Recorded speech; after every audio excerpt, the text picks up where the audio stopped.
설교를 시작하기 전에 여러분들에게 먼저 질문을 해보도록 하겠습니다. 여러분, 만약에 하나님이 오늘 우리의 영혼을 부르시면 여러분, 사랑하는 사람들에게 어떤 말을 남기고 이 세상을 떠나시겠습니까? 쉬운 말로 여러분들의 유언은 무엇입니까? 이런 뜻입니다. 우리가 많은 말을 할 수 있을 것 같지만 사실 여러분, 막상 그때가 되면 그렇게 할 수 있는 말들이 별로 없다고 합니다. 호스피스 병원에서 임종 직전에 환자들을 돌보는 어떤 한 간호사가 인터뷰하는 것을 본 적이 있어요. 죽음을 앞둔 환자들이 가장 많이 하는 말은 사실 특별한 말들을 남기고 돌아가시는 분들이 거의 없다라는 거예요. 어떤 말들을 남길까요? 거의 공통적으로 사랑한다, 고맙다, 미안하다, 시간을 좀 더 많이 보냈으면 좋았을 걸, 이런 말들을 많이 남긴다고 합니다. 고사미걸, 뭐예요? 고맙다, 사랑한다, 미안하다, 할 걸, 이런 말들을 많이 한다고 하죠. 근데 여러분, 하나님이 우리를 언제 부르실지는 모르겠지만 여러분 보세요. 내가 온전한 생각과 온전한 말로 내 의사를 정확하게 표현할 수 있을 때, 그때 우리가 평상시에 우리의 마지막 말들을 남겨놓고 가야 할 필요가 있습니다. 여러분, 그 중요한 그런 말들을 내 감정이나 느낌을 이야기하는 것보다는 가족들과 자녀들 마음에 좀 새겨놓을 수 있는 말 한마디를 남겨놓으면 얼마나 좋겠습니까? 우리가 다 이 세상을 떠나고 난 다음에 우리의 자녀들이 우리 아빠가 평상시에 이런 말들을 많이 했는데, 우리 엄마 입만 열면 이런 말씀 많이 했는데, 이런 말들을 여러분, 우리가 온전한 생각과 온전한 말로 내 의사를 정확하게 표현할 수 있을 때 많이 해둬야 하는 거예요. 한 번만 이야기해서는 안 되고 우리가 평상시에 자주 해야 한다는 것입니다. 오늘 신명기 말씀을 이렇게 한번 보시면은 여러분, 이스라엘의 위대한 영도자 모세가 죽음을 코앞에 두고서 이스라엘 백성들에게 고별 설교를 지금 하고 있습니다. 여러분 한번 생각을 해보십시오. 이스라엘 백성들의 이 광야 생활 40년은 여러분 우리의 인생을 상징한다고 하지 않습니까? 그렇죠? 출애굽기 그리고 민수기에 나와 있는 광야 생활 40년은 우리 모든 인생을 상징하기도 합니다. 더욱이 모세는 그의 인생, 여러분 모세가 몇 살까지 살았습니까? 몇 살까지 살았어요? 120세까지 살았잖아요. 그러니까 여러분, 그 120년 동안 모든 인생이 겪어야 할 모든 희노애락을 이제 모세가 다 몸소 경험했던 사람들이었어요. 여러분, 모세는 화려한 애굽 왕실에서 온갖 부귀영화를 누리던 사람이었습니다. 미디안 광야에서 이름도 없이 빛도 없이 자기 양 한 마리 없이 장인의 양을 치면서 무려 광야에서 40년 동안 살았던 사람이었어요. 애굽 바로 왕과 맞서서 치열하게 대립했고 말 안 듣는 이스라엘 백성들 수백만을 이끌고 광야에서 무려 40년을 보냈던 사람이었습니다. 여러분, 이런 모세가 오늘 유언의 말을 한다면 그 말 한마디 한마디가 얼마나 중요한 말이겠습니까? 그래서 여러분, 어떤 학자는 성경이 몇 권으로 되어 있습니까? 66권으로 되어 있잖아요. 성경 66권을 축약해 놓은 말씀이 모세오경이다 그랬어요. 모세오경 뭐예요? 창출, 레민신, 창세기, 출애굽기, 레위기, 민수기, 신명기. 성경 66권을 축약해 놓은 성경이 모세오경이다. 모세오경을 축약해 놓은 말씀이 바로 신명기다. 신명기 말씀을 한마디로 이야기하자면 신명기 6장에 나와 있는 십계명이다. 이렇게 이야기했습니다. 여러분, 그토록 이 신명기 말씀이 중요한 말씀이라는 것이겠죠. 오늘부터 우리가 이 중요한 신명기 말씀을 묵상하게 될 터인데, 부디 이 신명기를 통해서 우리 인생의 해답을 얻으시고 지금 내 삶의 모든 문제를 해결할 수 있는 지혜를 얻으시기 바랍니다. 여러분, 신명기에 등장하는 모세의 설교는 몇 편이 들어있을까요? 세 편이 들어가 있습니다. 먼저는 첫 번째 설교가 오늘 1장 1절부터 시작되는 4장까지 이어지는 첫 번째 설교가 나옵니다. 그러니까 이스라엘 백성들이 40년 동안 광야 생활에서 어떻게 보냈는지를 회고하는 역사적 관점에서 설교를 하는 거예요.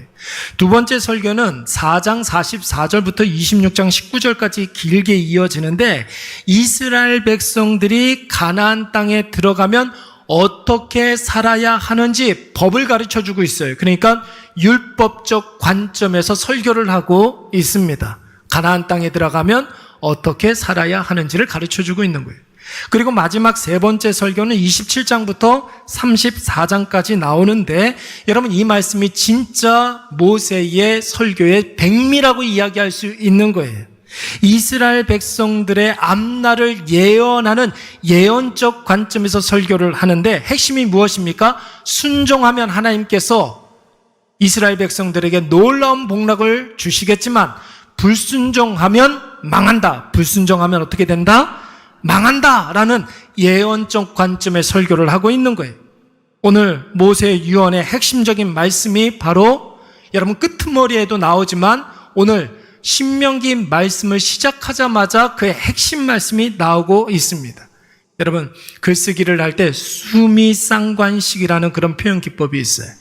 자기가 중요하게 생각하는 그 주장의 내용을 맨 머리 앞부분과 그리고 결론 부분에 똑같이 이야기하면서 자기의 주장을 일관성 있게 표출하는 그런 글쓰기 방식이죠. 여러분 많은 성도들이 신명기 말씀할 때 신명기를 한자로 표현하면은 귀신 신자를 써서 하나님의 명령을 쓴 하나님의 명령을 기록한 말씀 뭐 이렇게 생각을 하는 경우가 있는데 여러분 신명기의 신자는 무슨 자예요? 납신자예요. 납신자. 그러니까 거듭하다 신자예요. 반복하다 신자입니다. 그러니까 여러분 이 신명기의 말씀은 거듭해서 반복해서 주는 말씀 이런 뜻입니다. 하나님께서 이미 출애굽기와 민수기를 통해서 주신 그 말씀을 반복해서 모세가 지금 정리해서 이야기하는 거예요. 그러니까 영어로는 디트로노미 이렇게 발음을 하게 되는데 여러분 많은 학자들이 반복된 율법, 제2의 율법이라고 이야기합니다. 여러분 모세가 오늘 이스라엘 백성들과 저와 여러분들에게 첫 번째로 당부하고 있는 그 중요한 메시지가 무엇입니까? 여러분 이스라엘 백성들이 광야에서 무려 40년 동안 고생한 그 이유, 결정적인 이유를 지금 이야기하고 있는 것입니다. 우리에게 적용해 보면 우리가 쉬운 일을 어렵게 하는 그 이유를 가르쳐 주고 있는 거예요. 빠른 길을 계속해서 돌고 돌아서 어렵게 가는 그 이유를 지금 이야기하고 있습니다. 그 이유가 무엇인지 우리 다 같이 2절 말씀 다 같이 한번 읽어보도록 하겠습니다. 2절입니다. 2절 다 같이 시작. 호렙산에서 세일산을 지나 가데스 바네아까지 10하루길이었더라. 여러분 여기에 나오는 호렙산이라는 말은 이스라엘 백성들이 하나님께서 율법을 받고서 이제 가나안 땅으로 출발한 곳이 바로 호렙산이에요. 여러분들 많이 들어봤던 시내산이 바로 이 호렙산입니다. 가데스 바네아는 무엇입니까? 가나안 땅 초입에 있는 도시예요. 가데스 바네아. 그러니까 여러분 가나안 땅에 들어가는데 며칠 걸렸다는 거예요. 호렙산에서부터 가데스 바네아까지 며칠 걸렸다? 10하루길이 걸렸다는 거예요. 11일이 걸렸다는 것입니다. 여러분 제가 가데스 바네아에서부터 호렙산까지 구글 통해서 지도를 통해서 이렇게 실측을 해보니까 약 한 300km 정도 걸리더라고요. 그러니까 성인 남성이 하루 종일 걸어가는 그 거리가 한 30km 정도 된다고 하니까 여러분 열흘이나 10하루길 정도 걸린다는 게 맞는 것이죠. 근데 여러분 3절 말씀에 보면 실질적으로 이스라엘 백성들이 며칠 걸렸는지 나오고 있는데 우리 3절 말씀도 다 같이 읽어봅니다. 시작. 40째 해 11째 달 그 달 첫째 날에 모세가 이스라엘 자손에게 여호와께서 그들을 위하여 자기에게 주신 명령을 다 알렸으니 몇 년 걸렸다라는 거예요? 10하루 걸리는 그 길을 몇 년 걸렸다고 그랬습니까? 40년 걸렸다라는 것이에요. 왜 11일 걸리는 거리를 무려 40년 동안이나 광야에서 이스라엘 백성들이 헤맬 수밖에 없었던 것입니까? 여러분, 실제로 성경상에서 이렇게 보면은 호렙산, 그러니까 시내산에서 가데스 바네아까지는 성경에서는 한 2년 정도가 걸렸습니다. 사람이 많았기 때문에 그런 것이죠. 여러분, 이스라엘 백성들의 총 장정만 몇 명이라고 그랬습니까? 60만 명이라고 그랬어요. 그러니까 여자와 아이들까지 합하면 많이 잡으면 한 300만도 잡을 수가 있고 한 200만 명도 잡을 수가 있는 거죠. 그러니까 10하루길을 이 수많은 사람들이 이동을 하려고 하니까 한 2년 정도가 걸렸던 거예요. 그리고 그 2년 동안 이스라엘 백성들이 불평하고 원망하는 일들이 너무나 많았기 때문에 계속해서 시간이 딜레이 될 수밖에 없었던 것입니다. 그런데 가데스 바네아에서 곧바로 가나안 땅으로 들어가면 될 텐데, 여러분, 이스라엘 백성들이 그 가데스 바네아에서 가나안 땅으로 곧바로 들어가지 못했습니다. 그리고 38년 동안 광야에 머물면서 먼 길로 계속해서 돌고 돌아서 가나안 땅 초입에 오늘 본문의 말씀에 보니까 다시 당도하게 된 것입니다. 여러분, 가데스 바네아 땅에서 도대체 무슨 일이 있었길래 이스라엘 백성들이 코앞에 가나안 땅을 앞두고도 여러분 들어가지 못하고 광야 땅에서 38년 동안 헤매게 된 것입니까? 여러분, 가데스 바네아에서 일어났던 일들을 우리가 살펴보면 되겠죠. 그 유명한 정탐꾼 사건이 이 가데스 바네아에서 나타나게 되는 것이, 여러분, 우리가 너무나 잘 알고 있는 것처럼 가나안 땅이 어떤 곳인지를 알아보기 위해서 여러분 모세가 12지파에서 한 명씩 차출하여서 12명의 정탐꾼을 뽑아가지고 가나안 땅에 정탐으로 하라고 보내지 않았습니까? 그때 여러분 10명의 정탐꾼은 가나안 땅을 악평했어요. 그런데 2명의 정탐꾼, 그러니까 갈렙과 여호수아만 하나님의 말씀대로 가나안 땅이 젖과 꿀이 흐르는 땅이라고 하나님께 찬송하면서 기뻐하며 보고를 했습니다. 여러분, 이스라엘 백성들이 어떤 보고서를 채택했습니까? 불신앙적인 보고를 했던 10명의 정탐꾼의 보고를 채택했습니다. 그리고 하나님의 약속하신 그 가나안 땅이 젖과 꿀이 흐르는 땅이라고 보고했던 갈렙과 여호수아를 죽이려고 했습니다. 여러분, 이에 진노하신 하나님께서 이스라엘 백성들을 광야 40년형에 처하게 된 것입니다. 광야가 만약에 교도소라고 한다면 교도소에 40년 동안 가둬 놓으신 것입니다. 왜 40년이었을까요? 40일 동안 정탐을 했거든요. 하루에 1년씩 계산해가지고 광야에서 40년 동안 돌고 돌게 하셨던 것입니다. 가까운 거리를 돌고 돌아서 멀고 어려운 길로 가게 된 이유 무엇입니까? 그들의 불순종 때문이었습니다. 불순종 때문. 이것이 바로 모세가 이스라엘 백성들과 우리에게 간곡한 마음으로 당부하고 있는 말씀입니다. 불순종하면 돌아간다. 불순종하면 더딜 수밖에 없다. 불순종하면 실패할 수밖에 없다. 이것을 제일 먼저 가르쳐주고 있는 것입니다. 사랑하는 여러분, 우리가 살면서 하는 모든 후회, 여러분 후회 없는 사람도 있을까요? 세상에 후회 없는 사람이 어디 있겠습니까? 근데 세상의 모든 후회라는 것은 언제나 나의 잘못된 결정과 선택으로 말미암아 나타나는 현상이에요. 그때는 그게 맞는 것 같아 보였고, 그때는 그렇게 하는 것이 옳다고 생각했습니다.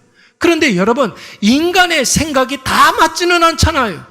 내가 옳다고 생각했던 그것이 나중에 나에게 후회로 다가오게 되는 것입니다. 여러분, 인간의 잘못된 선택과 결정은 어쩔 수 없는 것이고 후회도 여러분 그래서 어쩔 수가 없는 거예요. 여러분, 그런데 중요한 것은 무엇입니까? 그 후회를 반복하면 안 된다라는 것이죠. 그런 결정과 그런 선택, 그런 예측과 판단 다 맞지 않는 거예요. 왜냐하면 나를 둘러싼 상황과 형편이 마치 나를 비웃기라도 하는 것처럼 내 뜻대로, 내 예상대로 되지 않기 때문에 그런 것입니다. 그러면서 우리가 손해를 보고 후회를 하게 되는 것이죠. 여러분, 그래서 억울한 일 당한 사람들의 이야기를 들어보면 다 똑같아요. 이구동성으로 내가 이럴 줄은 몰랐다, 알았다. 내가 이럴 줄은 몰랐다라는 것이에요.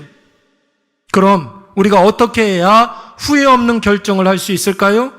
하나님의 관점에서 우리를 둘러싼 모든 상황들을 보고 하나님의 뜻대로 그 일을 깊이 묵상하며 그리고 하나님의 말씀대로 결정하고 선택해야 될 줄로 믿습니다. 다시 한번 말씀드리겠습니다. 우리가 후회 없는 인생을 살기 위해서는 하나님의 관점으로 나를 둘러싸고 있는 모든 상황을 바라보는 거예요. 내 눈으로 보는 것이 아니라 하나님의 뜻대로 그 뜻을 깊이 묵상하면서 하나님의 말씀대로 계속해서 선택하고 결정하는 일이 중요하다는 것이죠.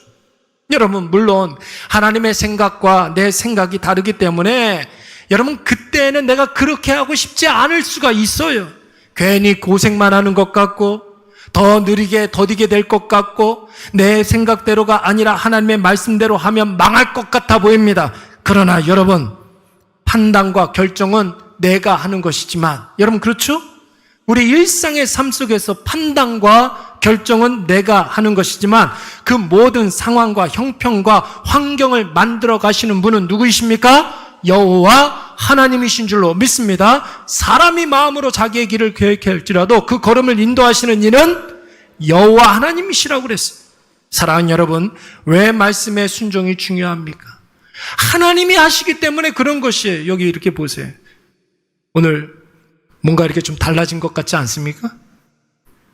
강대상이 달라진 거 몰랐어요? 강대상이 달라졌어요, 여러분. 요 앞에 이렇게 보면은 Finally God works 그랬어요. 이게 바로 하나님이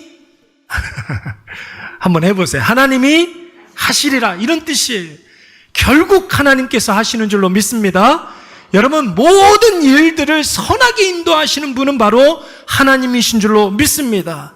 여러분, 그래서 우리가 순종해야 되는 것이죠. 나는 할 수 없지만 하나님은 할 수 있어요. 나는 모르지만 하나님은 다 아시는 분이십니다. 나는 볼 수 없는 것을 하나님께서 지금도 꿰뚫어 보고 계시는 줄로 믿습니다. 그래서 여러분, 그런 거 있잖아요. 무엇을 하든 간에 여러분, 우리가 새로운 일들을 할 때에는 전문가의 이야기를 들어봐야 하는 것입니다.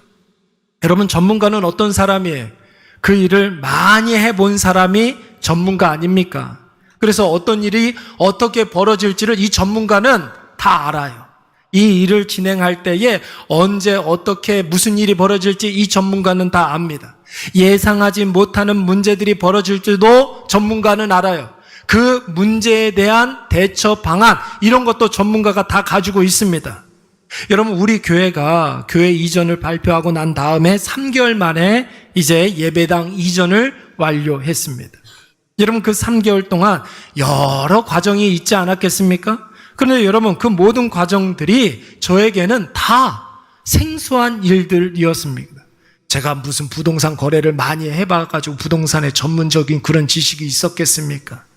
뭐 은행 대출을 좀 내야 되는데 은행 관련된 그런 업무들을 제가 뭐 아는 게 뭐가 있겠습니까? 세금 관련해서 또 인테리어는 여러분 어떻습니까? 제가 한 게 아니에요. 우리 조집사님이 한 거지. 인테리어 전문가에게 맡긴 거예요. 이사를 통해서도 그런 것이고, 여러분 가스 쓰는 거 하나도 전문가의 이야기를 들어야 되겠더라고요. 주방을 이렇게 만드는데 우리 가정에서 쓰는 가스레인지 있잖아요. 그것은 뭐 그렇게 크게 뭐 문제가 되지 않는데 우리가 좀 많은 그런 양을 끓일 수 있을 것 같아가지고 업소용 버너를 하나 이렇게 만들면 좋겠다라고 생각을 했었습니다. 생각만 그렇게 한 거예요. 그래서 전문가한테 물어보니까 여러분, 이 업소용 가스 버너는 많은 검침을 받아야 되고 검사를 받아야 한다라는 것이, 그 검사를 받기 위해서는 서류도 여러 가지가 들어가야 된다라는 것입니다. 정기적으로 검사도 받아야 된다라는 것이에요. 전문가적인 어떤 그 지식이 없으니까 그냥 상상으로만 이런 거 하나 있었으면 좋겠다고 했는데 거기에 들어가는 부수적인 여러 가지 조건들이 많이 필요하겠더라고요. 여러분, 그 모든 일의 결정은 누가 하는 거예요? 결정은 누가 하는 거예요? 제가 하는 거죠. 근데 그 결정을 하기까지 누구 말을 들어야 됩니까? 누구 말을 들어야 돼요? 그 일의 잔뼈가 굵은 전문가의 이야기를 들어야 합니다. 만약에 내 뜻을 고집하며 내 생각만을 계속 주장하며 그 전문가들은 절대로 그 일을 진행시킬 수가 없습니다. 우리를 도와줄 수가 없어요. 순종이라는 것이 여러분 바로 이런 것입니다. 가장 쉬운 길로 가는 시작점이 바로 순종인 줄로 믿습니다. 가장 빠른 길로 가는 그 출발점이 뭐예요? 순종이에요. 그리고 가장 옳은 길로, 가장 바른 길로, 가장 복된 길로 가는 첫 단추가 바로 순종인 줄로 믿습니다. 여러분, 사도 바울을 한번 보세요. 사도 바울. 다메섹에서 빛 대신 예수 그리스도를 만났습니다. 여러분, 예수 그리스도를 만나고 난 이후에 사도 바울이 그 즉시 예수님을 증거하고 싶었습니다. 그래서 다메섹에 예수 믿는 사람 때려잡으려고 가던 그 길에 목적을 달리해가지고 다메섹에 복음을 증거하러 달려갔던 것입니다. 그런데 여러분, 오히려 다메섹 사람들이 바울을 죽이려고 하는 거예요. 그래서 천신만고 끝에 그 다메섹에서 도망쳐서 아라비아 광야에서 무려 몇 년? 3년 동안 아무것도 못하고 집거를 하게 됩니다. 하나님의 때를 기다리지 못하고 하나님의 방식을 취하지 못하니까 3년을 돌아가게 된 거예요. 여러분, 두문불출 3년간의 세월을 보내고 이제 예루살렘에 가서 이제 정식 교인으로 인정을 받게 되죠. 이제 과연 과거의 청년 사울이 하나님 예수 그리스도를 만나가지고 예수 믿는 사람이 되었다라는 것을 많은 예수님의 제자들이 그리고 많은 예루살렘 교회 성도들이 인정을 하게 됩니다.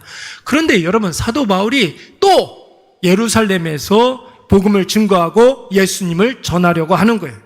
그런데 여러분, 오히려 예루살렘 사람들이 바울을 죽이려고 하는 것이죠. 불과 몇 년 전만 하더라도 예수 믿는 사람들 핍박하던 이 청년 사울이 이제는 예수 그리스도를 증거한다고 그러니까 유대인들이 가만히 놔두지 않으려고 했던 것입니다. 그래서 이렇게 가면 사도 바울이 죽을 것 같아서 예수님의 제자들이, 사도들이 이 사도 바울을 데려다가 그의 고향 다소에 머무르게 합니다. 부를 때까지 기다리라고. 그렇게 해서 지냈던 세월이 무려 몇 년? 13년이었습니다. 무려 13년 동안 다소에서 꼼짝을 하지 못합니다. 하나님의 때를 기다리지 못하고 하나님의 뜻을 따라 살지 못하면 여러분 3년을 돌아가고 13년을 꼼짝할 수 없는 그런 상황이 벌어지게 되는 거예요. 물론 여러분, 그 세월 동안 바울이 아무것도 안 하고 넋놓고 있었던 것은 아니었죠. 하나님의 때를 기다리는 법을 훈련했어요. 하나님의 뜻을 깨닫는 법을 연습했어요. 하나님의 일하심을 보는 눈을 훈련하는 시간들이었습니다. 이스라엘 백성들도 40년 동안 광야에서 순종하는 법을 훈련하지 않았습니까? 여러분, 사도 바울도 무려 16년, 17년 동안 여러분 두문불출하면서 하나님의 뜻을, 하나님의 때를 기다리는 방법을 연습했던 거예요. 그래서 나중에 여러분 제2차 전도 여행 때 사도 바울이 계획과는 전혀 다르게 하나님께서 강권적으로 사도 바울을 유럽으로 인도하시거든요. 그런데 여러분, 사도 바울이 2번 고민하지 아니하고 하나님의 인도하심을 기꺼이 따르고 여러분 그 하나님의 인도하심에 순종한 줄로 믿습니다. 여러분, 그랬더니 어떤 일들이 벌어졌습니까? 복음이 당시의 최대의 도시로 그 복음이 들어가기 시작했던 것입니다. 여러분, 빌립보, 데살로니가, 아테네, 고린도, 에베소, 로마, 예루살렘에 갇혀 있었던 예수 복음이 유럽을 통해서 전 세계 수많은 영혼들이 예수님께 돌아올 수 있는 그런 계기가 되었던 것이죠. 여러분, 한번 보십시오. 하나님이 길을 제시하는데 안 간다면 여러분, 하나님 탓입니까? 아니면 내 탓입니까? 하나님이 길을 제시해주고 계시는데 그 길을 안 가는 것은 하나님 원망하면 되는 일이에요? 내 탓인 거예요. 여러분, 광야가 왜 중요합니까? 길이 없습니다. 길이 안 보여요. 그러면 이스라엘 백성들이 길이 안 보일 때는 아무것도 하지 아니하고 그 자리에 멈춰서 텐트 치고 하나님께서 따로 가라 말씀하실 때까지 머물러 있는 것이죠. 그런데 하나님께서 길을 내주시고 가라 하시면 텐트 접고 가면 되는 거예요. 여러분, 광야는 바로 이런 훈련을 하는 곳입니다. 광야는 그래서 여러분 아무것도 없는 곳이라고 그랬잖아요. 광야가 히브리어로 뭐라고 그랬습니까? 다바르라고 그랬어요. 그런데 그 다바르에 미드바르, 여러분 히브리어는 초성만 쓰기 때문에 여러분 초성을 이렇게 보고 다바르라고 발음할 수도 있고 미드바르로도 발음할 수가 있어요. 미드바르는 뭐냐면 말씀이에요. 말씀. 광야는 아무것도 없는 다바르지만 여러분 그곳에 미드바르, 하나님의 말씀이 있는 줄로 믿습니다. 지금 길이 안 보인다고 여러분 길이 아예 없는 것이 아니에요. 내가 못 찾을 뿐이지. 제가 지난번에 어떤 집사님한테, 집사님이 저한테 줄자 좀 빌려달라고 그러더라고요. 줄자를 빌려달라고 그래요. 그래서 줄자를 빌려줬어요. 줄자를 이렇게 다 쓰고 난 다음에 캐비넷에 이렇게 넣어두셨나 봐요. 근데 도대체 찾는데 없는 거예요. 아무리 찾아도 없는 거예요. 그래서 집사님한테 전화를 해가지고, 집사님 줄자 어디다 놨습니까? 그랬더니 첫 번째 캐비넷에 거기 잘 모셔놨습니다. 거기 한번 찾아보세요. 아무리 찾아도 없는 거예요. 아무리 뒤져도 없는 거예요. 그리고 포기하고 그 다음날 주일이 되어서 그 집사님한테 줄자를 못 찾았다고. 어디 있는 거냐고 도대체. 그랬더니 그분이 말씀하셨던 그 캐비넷에 그대로 그렇게 앉아 있는 거예요, 걔가. 여러분, 그걸 누가 이렇게 옮겨놨다가 저 못 찾게 이렇게 갖다 놓은 겁니까? 아니죠. 제 눈에 안 보였던 거예요. 그 자리에 있는데 그게 안 보였던 거예요. 여러분 그럴 때 있어요, 없어요? 있어요, 여러분. 길이 안 보인다고 여러분 길이 없는 것이 아닙니다. 내 눈에 안 보이는 것이지 분명히 길이 있는 줄로 믿습니다. 하나님의 때를 기다리고 하나님의 뜻을 깨닫게 되면 여러분 그 길이 보이게 되는 줄로 믿습니다. 하나님이 보여주세요. 갈 길을 밝히 보이시니 주 앞에 빨리 나갑시다.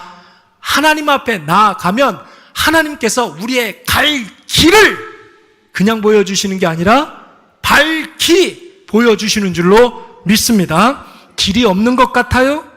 도저히 방법이 없는 것 같습니까? 여러분 우리의 문제가 바로 이게 당장병. 지금 당장 뭔가 해결돼야 된다고 생각하는 그 당장병. 그게 문제인 것입니다. 여러분 길이 보이지 않을 땐 한 템포 늦추는 거예요. 천천히 가시는 거예요.